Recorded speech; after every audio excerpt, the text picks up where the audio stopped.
Nothing bridge, kaya ang sinakyan natin ay balsa ba? Balsa lang. At nakaka-excited sumakay dito. Kaya guys, samahan nyo ko sa nakaka-excite adventure na pagsakay dito.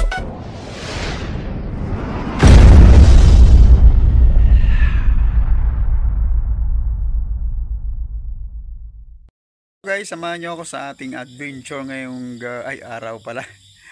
Yung Lakapa team ay may biglaan na naman na pinuntahan, farm visit sa ating isang board of director, si Cap Jojo. Matagal na po akong pinapapunta doon, kaya lang hindi natin napupuntaan. So, tamang-tama. Maaga naman kami nakatapos ng assessment. So, wala sa plano, diretso agad doon. So, kasama natin si Pailito, architect, and secretary, and siyempre si Cap Jojo and ako. Tara guys, punta natin yung adventure natin at tumawid tayo ng ilog na sumakay doon. Ang hindi ko nun makalimutan yung pagsakay natin doon sa balsa na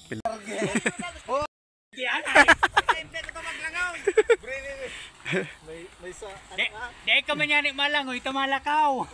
May sabaho, may. Buri dapat din lumo. murag ang transquendig de. Garodor to dormal. Anom na. Baka magbaba ni Bert. Magsakay mo Bert. Paano na? Bert, garo naglubog-lubog ang lunadanta. Baka magtagilid de. Garo masira mo maglangoy digday. Garo na sira. Oh, dahil mo tong kurit nan sa pagyan maray so ulas na itong bagyong Kristen. Di pala ko nagka-video. Nagka-pagit na sa Ito. Tansan Roque, garon lin ang pasan ta.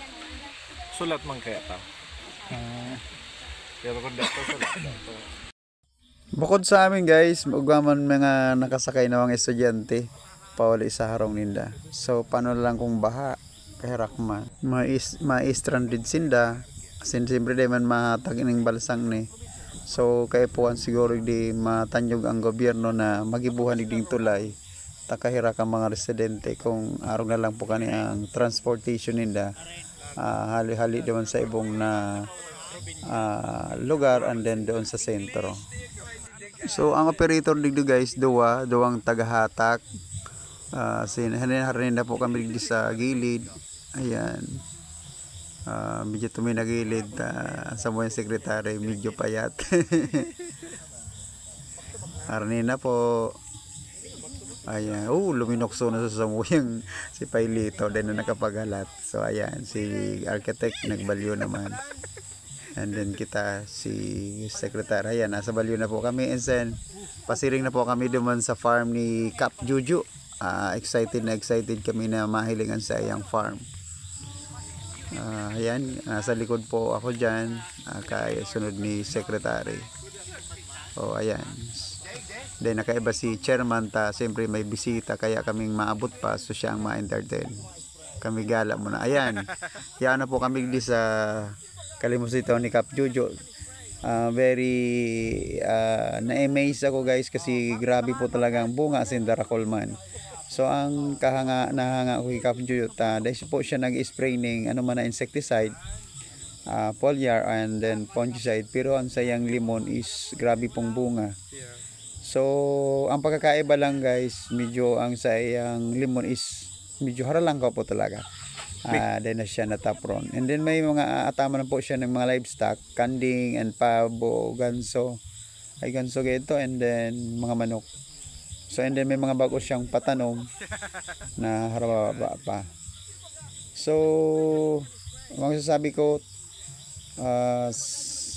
nga ako sa tuyang sarong member.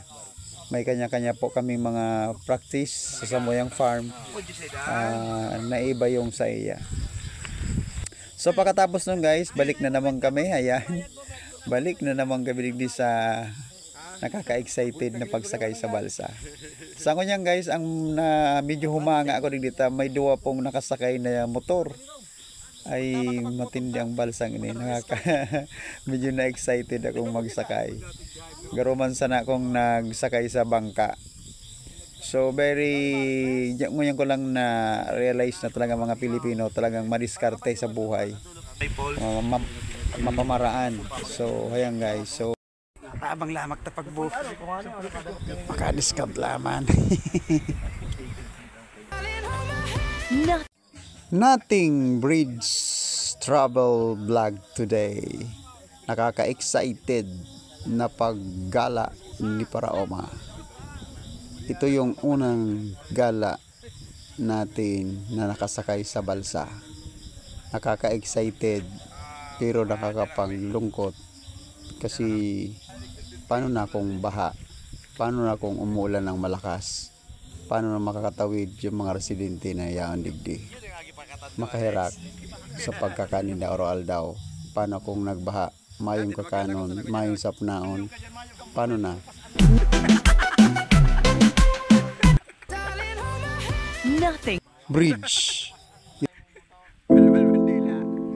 Ngayong araw, sa maalaala mo kaya, ito ang ating kwento. May dalawang magkaibigan, mayroong payat at mataba, sumakay sa balsa. Ayun, tumagilid ng konti. Pero biro guys, nakapagtanong-tanong dito sa mga residente, katulad niya, may mga batang nakasakay dito sa balsa. Iniisip ko guys, paano kung bumaha? Paano kung dumating yung bagyo? Paano na sila makakatawid? Paano kung wala silang imbak na pagkain? Kaya siguro nananawagan tayo sa government na mabigyan pansin ang lugar na ito. So sana ang vlog kong ito ay makatulong at mabigyan pansin ng ating gobyerno. Yan lang po ang ating vlog for today. Ito yung anyong lingkod, si Paraoma, at kasama ang Lakapa team na nagsasabing happy farming. Nothing. Nananawagan ako na sana mapansin itong video natin para matulungan yung mga residente dito.